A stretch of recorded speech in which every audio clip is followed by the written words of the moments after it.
ایک دوسرا شخص جو مسلمان کے گھر میں پیدا ہوا ہے اگر وہ اسلام کی پیروی چھوڑ دے تو وہ مسلمان کی جماعت سے خارج ہو جائے گا، چاہے وہ سید، خان، پٹھان یا شیخ ہو۔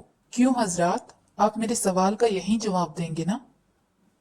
اچھا، تو اب خود آپ ہی کے جواب سے یہ بات معلوم ہو گئی کہ اللہ کی یہ سب سے بڑی نعمت یعنی مسلمان ہونے کی نعمت جو آپ کو حاصل ہے، جو ہم سب کو حاصل ہے، یہ کوئی نسلی چیز نہیں ہے کہ ماں باپ سے وراثت میں خود بخود آپ کو حاصل ہو جائے اور خود بخود تمام عمر آپ کے ساتھ لگی رہے، خواہ آپ اس کی پرواہ کریں یا نہ کریں، بلکہ ایسی نعمت ہے کہ اس کے حاصل کرنے کے لیے خود آپ کی کوشش شرط ہے۔ اگر آپ کوشش کر کے اسے حاصل کریں تو آپ کو مل سکتی ہے، اور اگر آپ اس کی پرواہ نہ کریں تو آپ سے چھن بھی سکتی ہے۔ اسلام لانے کا مطلب دیکھیں گے، اب آگے بڑھیں گے اور ہم دیکھیں گے کہ اسلام لانے کا کیا مطلب ہے۔ آپ کہتے ہیں کہ اسلام لانے سے آدمی مسلمان بنتا ہے۔ سوال یہ ہے کہ اسلام لانے کا مطلب کیا ہے؟ کیا اسلام لانے کا مطلب یہ ہے کہ جو آدمی بس زبان سے کہہ دے کہ میں مسلمان ہوں یا مسلمان بن گیا ہوں، وہ مسلمان ہے؟ یہ اسلام لانے کا مطلب یہ ہے کہ جس طرح ایک برہمن پجاری بغیر سمجھے بوجھے سنسکرت کی چند منتر پڑھتا ہے، اسی طرح ایک شخص عربی کے چند فعل بغیر سمجھے بوجھے زبان سے ادا کر دے اور بس وہ مسلمان ہو گیا؟ آپ خود بتائیے کہ اس سوال کا آپ کیا جواب دیں گے؟ آپ یہی کہیں گے نا کہ اسلام لانے کا مطلب یہ ہے کہ حضرت محمد صلی اللہ علیہ وسلم نے جو تعلیم دی ہے اس کو آدمی جان کر سمجھ کر دل سے قبول کرے اور اس کے مطابق عمل کرے۔ جو ایسا کرے وہ مسلمان ہے اور جو ایسا نہ کرے وہ مسلمان نہیں ہے۔ یہ جواب جو آپ دیں گے اس سے خود بخود یہ بات کھل گئی کہ اسلام پہلے علم کا نام ہے اور علم کے بعد عمل کا نام ہے۔ ایک شخص علم کے بغیر برہمن ہو سکتا ہے کیونکہ وہ برہمن میں پیدا ہوا ہے اور برہمن ہی رہے گا۔ ایک شخص علم کے بغیر شودر یا راجپوت ہو سکتا ہے کیونکہ وہ شودر یا راجپوت میں پیدا ہوا ہے اور وہ وہی رہے گا، مگر ایک شخص علم کے بغیر مسلمان نہیں ہو سکتا کیونکہ مسلمان پیدائش سے مسلمان نہیں رہتا بلکہ علم سے ہوتا ہے۔ جب تک اس کو یہ علم نہ ہو کہ حضرت محمد صلی اللہ علیہ وسلم کی تعلیمات کیا تھیں، وہ اس پر ایمان کیسے لا سکتا ہے، اس کے مطابق عمل کیسے کر سکتا ہے، اور جب وہ جان کر اور سمجھ کر ایمان ہی نہ لایا تو مسلمان کیسے ہو سکتا ہے؟ بس معلوم ہوا کہ جہالت کے ساتھ مسلمان ہونا اور مسلمان رہنا غیر ممکن ہے۔ ہر شخص جو مسلمان کے گھر میں پیدا ہوا ہے، جس کا نام مسلمانوں کا سا ہے، جو مسلمانوں کے سے کپڑے پہنتا ہے، جو اپنے آپ کو مسلمان کہتا ہے، حقیقت میں وہ مسلمان نہیں ہے، بلکہ مسلمان در حقیقت صرف وہ شخص ہے جو اسلام کو جانتا ہے اور پھر جانتے بوجھتے اس کو مانتا ہے۔ ایک کافر اور ایک مسلمان میں اصلی فرق نام کا نہیں ہے کہ وہ رام پرساد ہے اور یہ عبداللہ ہے، نہیں، اس لیے وہ کافر نہیں ہے اور یہ مسلمان نہیں ہے۔ اسی طرح ایک کافر اور ایک مسلمان میں اصلی فرق نہ ہی لباس کا ہے کہ وہ دھوتی پہنتا ہے، یہ پیجامہ پہنتا ہے، اسی لیے وہ کافر ہے اور یہ مسلمان ہے، بلکہ اصلی فرق ان دونوں کے درمیان علم کا ہے۔ وہ کافر اس لیے ہے کہ وہ نہیں جانتا کہ خداوند عالم کا اس سے اور اس کا خداوند عالم سے کیا تعلق ہے اور خالق کی مرضی کے مطابق دنیا میں زندگی بسر کرنے کا سیدھا راستہ کیا ہے۔ اگر یہی حال ایک مسلمان کے بچے کا بھی ہو تو بتاؤ کہ اس میں اور ایک کافر میں کس چیز کی بنا پر فرق کرتے ہو اور کیوں کہتے ہو کہ تو کافر ہے اور یہ مسلمان ہے؟ اللہ کا سب سے بڑا احسان ہے، ہر مسلمان اس بات پر خدا کا شکر ادا کرتا ہے۔ حضرات، یہ بات جو کہہ رہی ہوں اس کو ذرا کان لگا کر سنیے اور ٹھنڈے دل سے اس پر غور کیجیے۔ آپ کو خوب اچھی طرح سمجھ لینا چاہیے کہ اللہ کی سب سے بڑی نعمت جس پر آپ شکر اور احسان مندی کا اظہار کرتے ہیں، اس کا حاصل ہونا اور نہ حاصل ہونا دونوں باتیں علم پر موقوف ہیں۔ اگر علم نہ ہو تو یہ نعمت آدمی کو حاصل ہی نہیں ہو سکتی، اور اگر تھوڑی بہت حاصل بھی ہو جائے تو جہالت کی بنا پر ہر وقت ایک خطرہ ہے کہ عظیم الشان نعمت اس کے ہاتھ سے چلی جائے گی۔ محض نادانی کی بنا پر وہ اپنے نزدیک یہ سمجھتا رہے گا کہ میں ابھی تک مسلمان ہوں، حالانکہ در حقیقت وہ مسلمان نہ ہوگا۔ جو شخص یہ جانتا ہی نہ ہو کہ اسلام اور کفر میں کیا فرق ہے اور اسلام اور شرک میں کیا امتیاز ہے، اس کی مثال تو بالکل ایسی ہے جیسے کوئی شخص اندھیرے میں ایک طرف چل رہا ہے۔ ہو سکتا ہے کہ سیدھی لکیر پر چلتے چلتے خود اس کے قدم کسی دوسرے راستے کی طرف مڑ جائیں اور اس کو خبر بھی نہ ہو کہ میں سیدھی راہ سے ہٹ گیا ہوں۔ اور یہ بھی ہو سکتا ہے کہ راستے میں کوئی دجال کھڑا ہوا مل جائے اور اس سے کہے کہ ارے میاں، تم اندھیرے میں راستہ بھول گئے ہو، آؤ میں تمہیں منزل تک پہنچا دوں۔ بیچارہ اندھیرے کا مسافر خود اپنی آنکھوں سے نہیں دیکھ سکتا کہ راستہ کہاں کون سا ہے، کہاں جاتا ہے، اس لیے نادانی کے ساتھ اپنا ہاتھ اس دجال کے ہاتھ میں دے دے گا اور وہ اس کو بھٹکا کر کہیں سے کہیں لے جائے گا۔ یہ خطرات اس شخص کو اسی لیے تو پیش آتے ہیں کہ اس کے پاس خود کو ہی روشنی نہیں ہے اور وہ خود اپنے راستے کے نشانات کو نہیں دیکھ سکتا۔ اگر اس کے پاس روشنی موجود ہو تو ظاہر ہے کہ نہ وہ راستہ بھولے گا اور نہ کوئی دوسرا اس کو بھٹکا سکے گا۔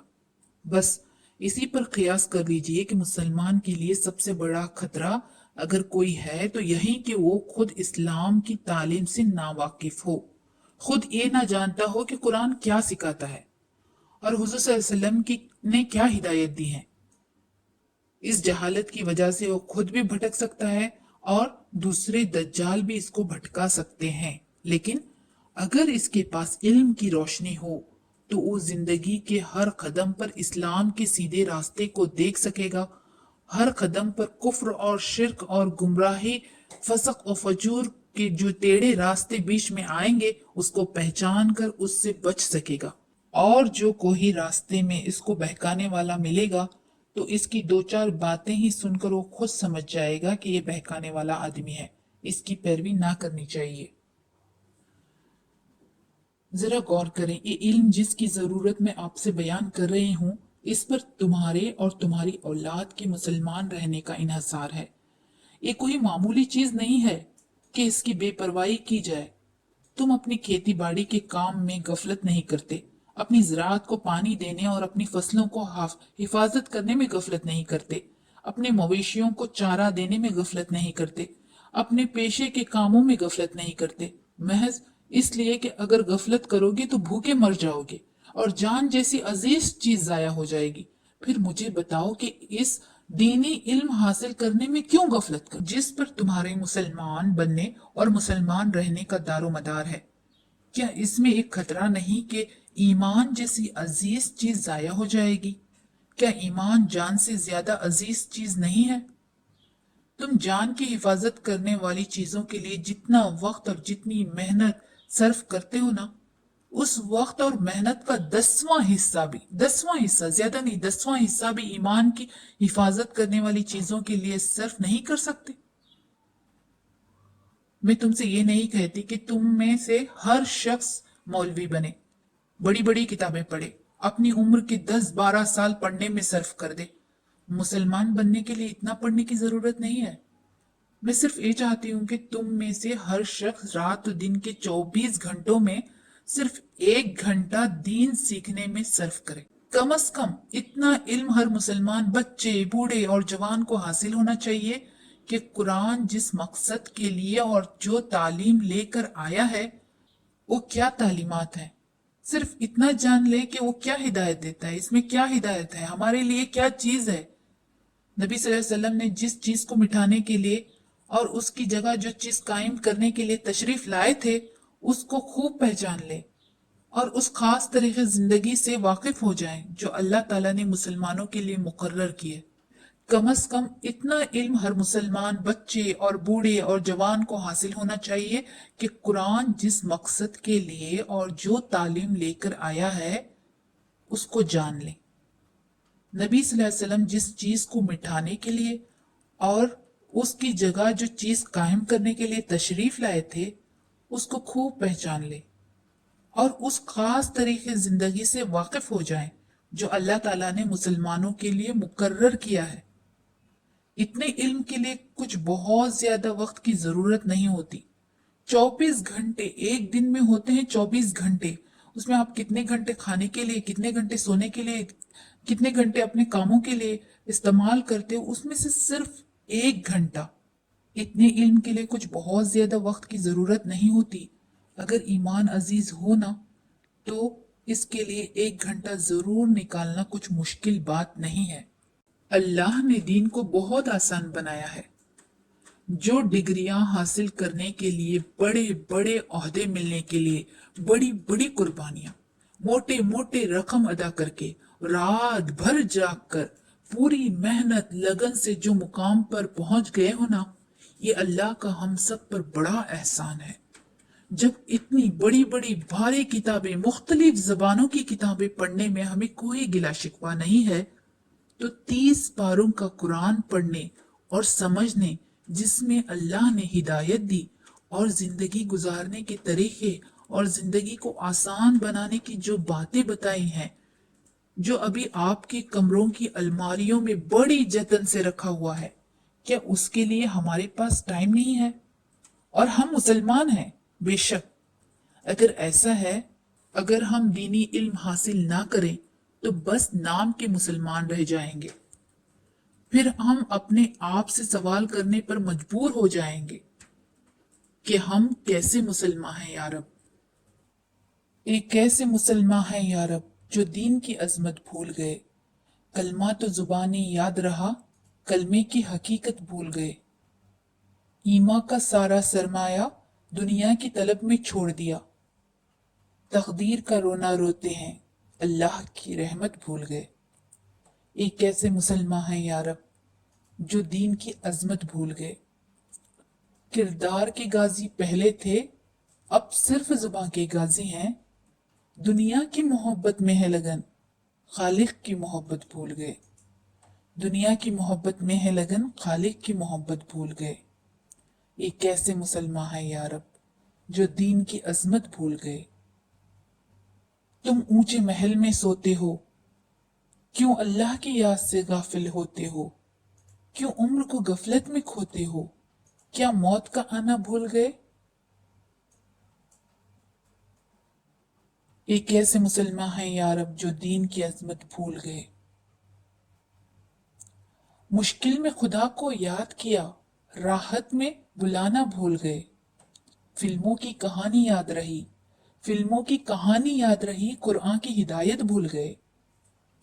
فرعون نہیں، شداد نہیں، دنیا میں او قوم آباد نہیں، کیا لوط کی امت یاد نہیں؟ کیا نوح کا طوفان بھول گئے؟ ہم کیسے مسلمان ہیں یا رب جو دین کی عظمت بھول گئے، کلمہ تو زبانی یاد رہا، کلمے کی حقیقت بھول گئے۔ اے اللہ ہماری خطاؤں کو معاف فرما، اے اللہ ہمیں کامل ایمان نصیب فرما، اے اللہ ہمارے صغیرہ کبیرہ ظاہر باطن تمام گناہوں کو معاف کر دے، اے اللہ ہم سب مسلمانوں کو نماز کا پابند بنا دے اور سب کی عبادتوں کو قبول فرما، اے اللہ ہمیں قرآن پڑھنے کی اور سمجھنے کی توفیق عطا کر، آمین یا رب العالمین۔